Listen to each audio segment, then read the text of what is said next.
Hello, everyone. This is The Clearing Episode 2. I'm Soyica Colbert, and I'll be your host. The Clearing, titled in honor of Toni Morrison and all the great Black women writers and healers that have paved the way, is a set of conversations in 3 episodes that explore the themes of Erica Dickerson Despenza's play Shadowland. This episode considers how catastrophes are created and what imaginative and constructive work needs to be done to prevent them in the future. During this episode, you'll hear from Sheila Foster, the Scott K. Ginsburg Professor of Urban Law and Policy at Georgetown Law, Shana M. Griffin, a feminist activist, independent researcher, applied sociologist, artist, and geographer, Jack Moore, Director of New Artists at the Public Theater, and Cara Page, Black queer feminist cultural memory worker, curator, and organizer. Shadowland recounts the destruction of Hurricane Katrina, but it also references a longer history of Black people's environmental precarity in New Orleans. Sheila, what is the specific impact of the climate crisis on Black and Brown communities? The disproportionate impact experienced by Black and Brown low-income communities from Katrina is really part of a pattern of environmental disasters in which low-income and Black and Brown communities are overlooked in the preparations before such disasters occur and receive less rapid assistance afterwards. And it's also a part of a long history of environmental racism in this part of the country that's shaped by decades, if not centuries, of policies and practices that have left communities like the one depicted in the play vulnerable to structural disadvantage and disadvantage. And vulnerable to environmental devastation and climate displacement. So, for instance, along the lower Mississippi industrial corridor, known as Cancer Alley, which is between Baton Rouge and New Orleans, there are scores of polluting facilities that line the Mississippi River, petrochemical plants, plastic production facilities, and other heavy industries that contribute to the pollution flowing into that river. And living in the shadow of those facilities and plants are mostly African-American impoverished communities. And so people who live in those areas are exposed to a toxic soup of chemicals regularly released into the air, the soil, and the water. So Katrina, in its aftermath, mirrors that. It's a kind of classic case of, in that instance, climate injustice. 28% of residents live below the poverty line in that part of New Orleans, and that's more than twice the national poverty average. The overwhelming majority of those that live in poverty at the time that Katrina hit are African American. They also live in the lowest lying areas of New Orleans, and that area, like the city's lower Ninth Ward, was especially hard hit and completely inundated by water in this toxic soup of water because of the environmental racism that characterizes those areas. And in the lower Ninth Ward, 98% of residents there at the time were African American. So, government decision makers knew who those folks were, and they were aware before the storm that evacuation plans failed to provide a means for those residents to get out, most of whom did not even have access to car. Are U.S. cities organized to put Black people at risk? A geologist at LSU said at the time, right after Katrina, he said, in New Orleans, water flows away from money, right? Those with resources who control where the drainage goes have always chosen to live on high ground, so people in the low areas were hardest hit. So how does that kind of landscape or topography get shaped, right? We have to go back to mid-20th century planning policies, right? Including redlining. Black communities were redlined in the mid-20th century and today continue to suffer the effects of those policies, because even though redlining was eliminated with the passage of the Fair Housing Act in 1968, its damage really was never undone. In many places, redlining was replaced by zoning rules and other racially neutral rules, like the protection of, say, single family areas that excluded Blacks from more desirable neighborhoods, right? And studies today connect the legacy of redlining with inequities. So health outcomes, life expectancy, low birth weight, school performance, and climate impacts, including heat. All of those things match very closely with redlining maps, the redlining maps of yesterday. So, for instance, studies have found that areas that were redlined in major cities are those that are hottest during heat waves, right? Parks were intentionally placed in whiter, wealthier areas that then blocked the construction of affordable housing. Public housing was placed and concentrated the lower parts of New Orleans that then concentrated poverty. Race continues to be a potent variable in explaining the spatial layout of areas like New Orleans, of most cities in this country. Planning continued after the flood, but with many longtime New Orleans residents displaced across the country. Here is Shana M. Griffin, a feminist activist, independent researcher, applied sociologist, artist, and geographer. Displacement is rooted in historical policies, foundational formation of the city itself. And so when we're thinking about displacement, it's really important to understand displacement also as a form of extraction, dislocation, enslavement, displacement as a form of confinement. In order to displace a community, you have to confine them to another area.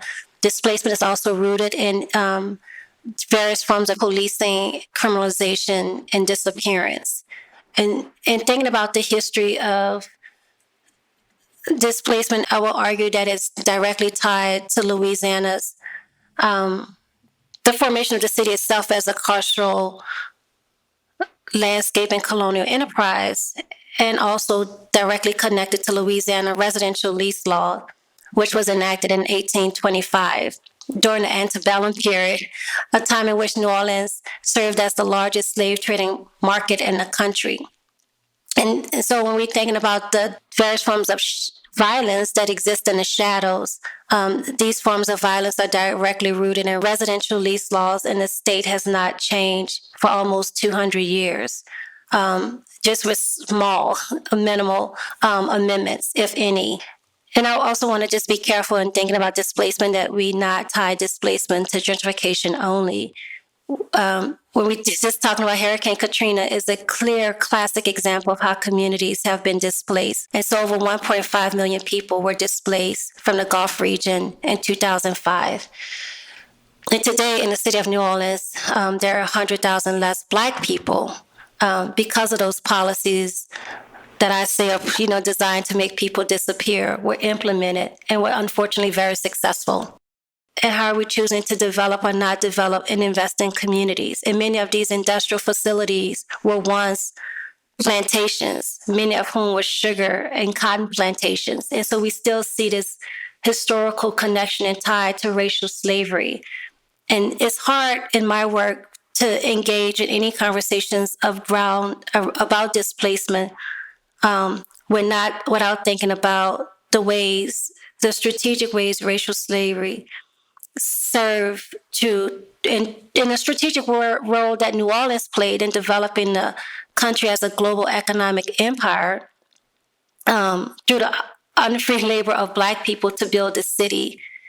And that unfree labor was, as a form of capital commodities, of the, commodification of individual bodies, that property ownership. As climate crisis rages, how should we build, particularly in Black and Brown communities? There are really two things to focus on. And just picking up on what Shana said, so one is the kind of historical cycle of Black land loss and violence of that land loss and dispossession. And the second is investment versus disinvestment in Black communities. And to create what we call sustainable communities, which is really what everyone needs, a sustainable community, including a community that is resilient from climate shocks. And that could be heat waves, that could be flooding, and that allows people to stay in place and not be vulnerable to land loss.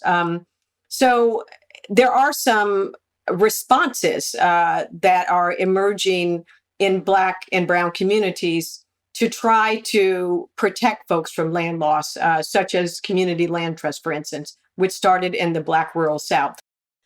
So I think that when we talk about what kind of communities we need to be building, right, we need to figure out how to invest in communities that allow people to stay in place and to hold on to their property.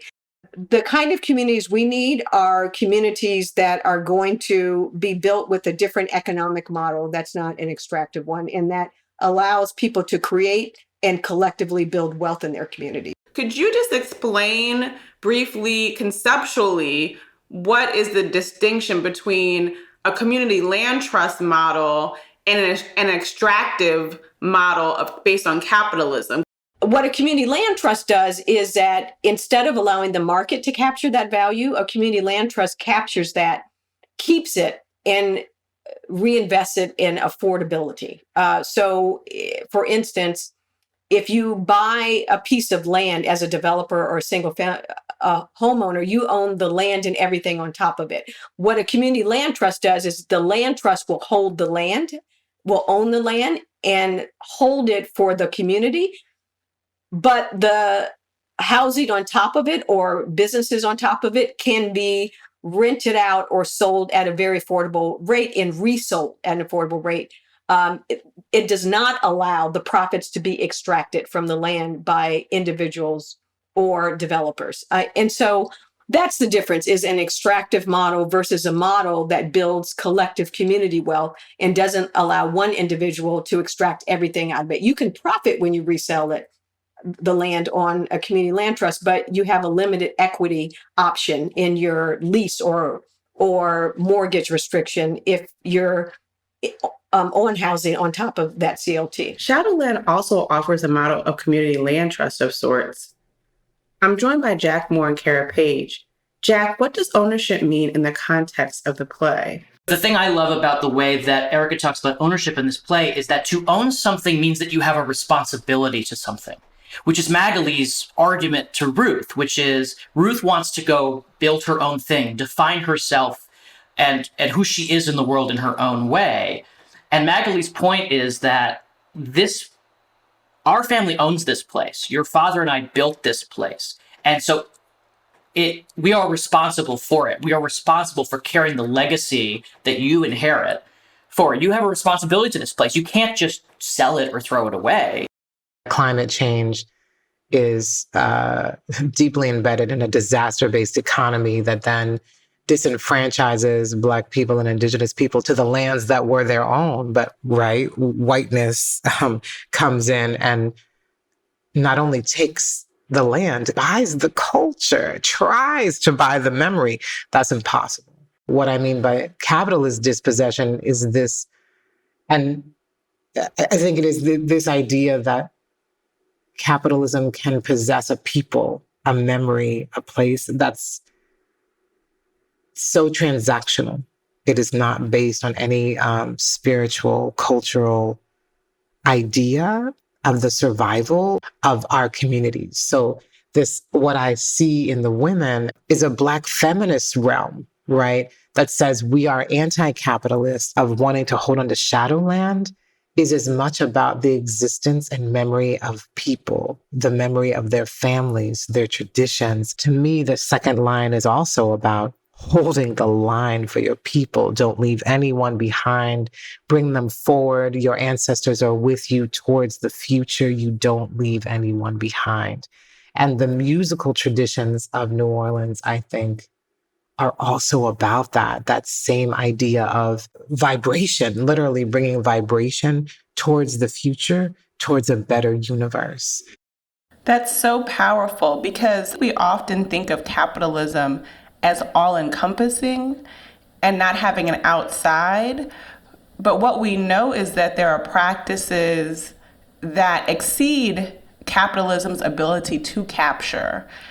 And so this is part of the reason why having Shadowland be both a hotel and a cultural institution is really powerful. And you're drawing attention to that excess, to that which capitalism cannot capture.